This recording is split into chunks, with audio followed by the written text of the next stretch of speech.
What is up, gamers? johnjoaneh here. So I've been getting some pretty good feedback on my last Guild Wars video, so I figured I'd make another one. This one is all about elemental builds and strats. So I want to share with you guys a build slash strat that I kind of found myself. Now, it's quite possible that this build has been out there for a long time and everybody knows about this particular thing that I'm about to show you, but I never found it. I kind of just figured this out myself. So, to get right into it, first off, you're going to need a glass build. Pure glass. And what do I mean by that? I mean sharp as a fucking knife, yet extremely fragile. So you'll see, like, my health is 11,000, but I have a pure assassin's build here. So what does that mean? My critical hit chance is almost guaranteed at 87%, and my critical damage is multiplied by 230%. So that's pretty solid. My health and my toughness are shit, but that's okay. This build you might not want to do in a solo environment if you're doing PvE. But if you're doing PvP and you're with a group, or you're doing dungeons or fractals, this is a good build to have. You're pretty much the DPS of the group. You're just gonna be dishing out like high numbers of damage every single time. So this is kind of what I got going. I have Rune of the Scholar to increase my power and my ferocity. And then I have, I'm using a staff and a scepter and a focus, but I mean, you could do this build with a scepter, or with a staff or with daggers. But I prefer the long range, so I go with the scepter. I got focus here. So I'm increasing the critical hit chance with the Sigil of Accuracy. And here I got Bloodlust to just increase power. Got my Assassin's kind of gear and Berserker kind of gear all over here, so that's that. So yeah, that's armor-wise. Let's go to build. So I got my Air, Arcane, and Tempest. So for Air, I got Gain Ferocity, because that's what I like. Gain Precision while attuned to Air. Now that's important because this build, I'm pretty much going to be Air the whole time. And this is the most important one. Every time I get a critical, my Air attunement recharges. Now I'm going to show you why that's important once I start killing stuff. Gain Vigor, I mean, that's your endurance. You can dodge faster, you know, every time you hit a critical, which in my case is guaranteed. So gain a boon when you are struck. I mean, that's, you can easily have this one too. It depends on your situation. This one is very situational. And this one. This is also kind of situational, but I prefer the dodging effect. Now, this is where it gets busy. When you're overloading, you want to have an aura, because the auras actually give you some kind of protection that's going to help you when you're charging them. I mean, you could go with the other ones, but I prefer having that that aura there. Now this one is important too. Keeping stability when you're using your overload. Because oftentimes what happens, as soon as you start overloading, somebody hits you, knocking you down, and the whole thing is just gone and is now useless. You want to have stability. I mean, this is good too. I think this one was kind of situational as well, but you know, movement impeding conditions while you're overloading, that's something good to have. So my main focus here, as soon as I'm overloading, I always want to be overloading Air. As soon as I'm done overloading, what I do is I switch to a different attunement. While I'm switching, the overload air is still being triggered, which means I'm still getting a critical in. And as soon as a critical comes in, I switch back to overload air, and the cooldown on overload air reduces down to 5 seconds. In a nutshell, I can cast overload air every 5 seconds rather than every 16. Now, let me show you... Wow, there used to be tons of enemies here. They just disappeared. Okay. Real quick, I'm gonna kill these guys.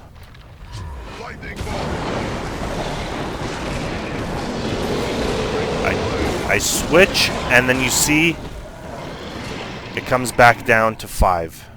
Charged up. Okay, I'm gonna do that one more time just to show you guys.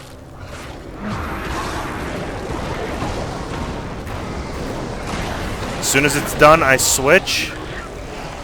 Well, that was anticlimactic. I really should be doing this on Hearts of the Mist and PvP, but the only reason why I'm not doing that is because my PvP build is completely different, and it would take too long to change it up.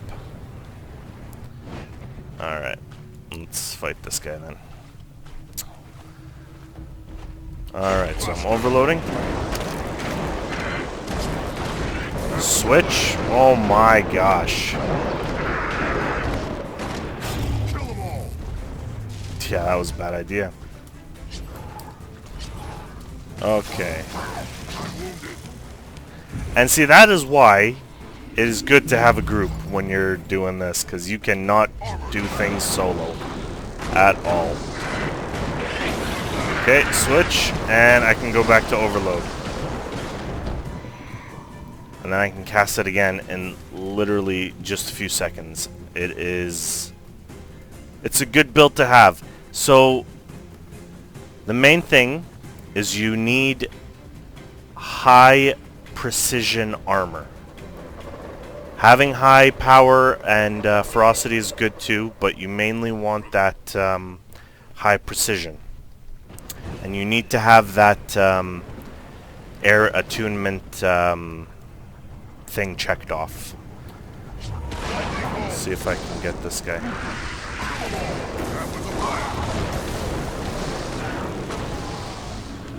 And then I can cast it again in just a few seconds. Yeah, I know. I'm sorry. This is probably the worst strat video ever, but I hope this kind of gives you an idea of how you can play your elementals. Yeah, I mean, there's not much else. I'll try one more on these guys.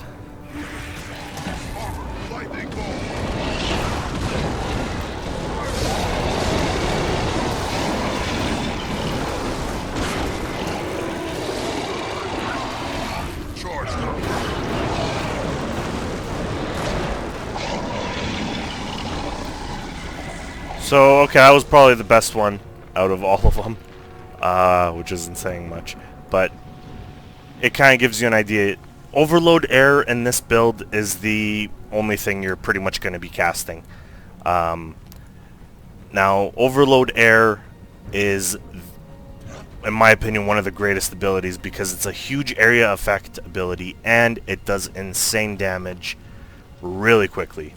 So, for me, this is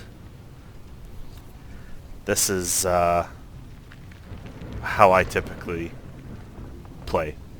I do have some other builds for Elemental, particularly if you're soloing.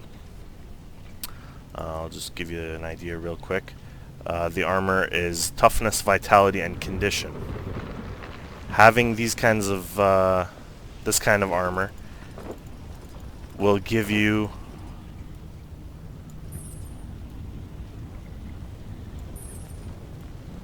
obviously more health, more survivability.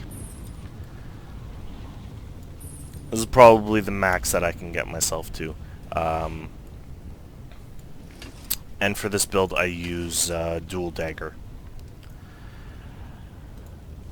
Now, the thing with this build is I can't do the same thing because obviously my critical chance has gone significantly lower.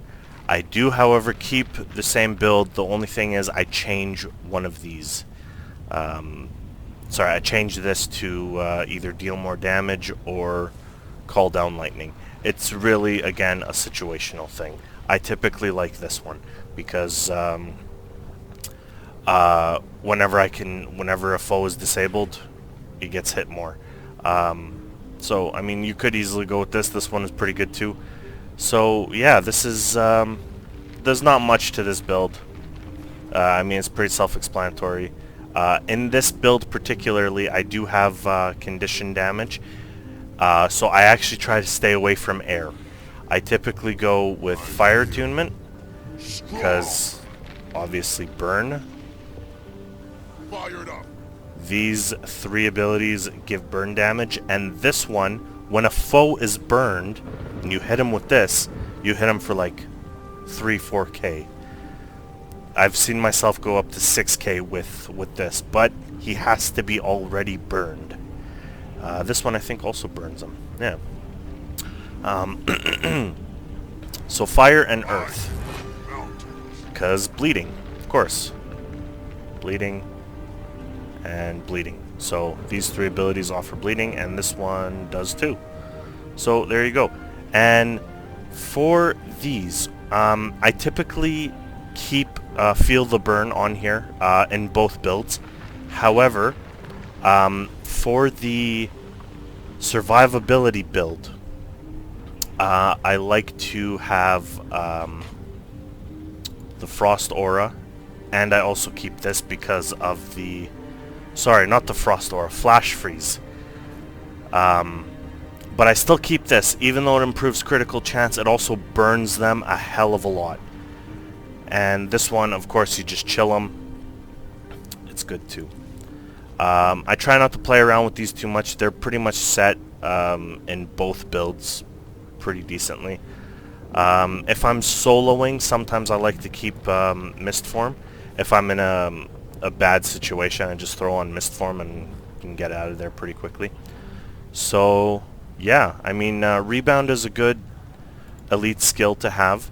I sometimes would switch it up with Conjure Fire Greatsword, because that one has some condition damage abilities too, so sometimes I like to have that, but still, when I'm soloing, Rebound is a good thing to have, because especially when you're in a pinch, you just cast Rebound and you're good to go.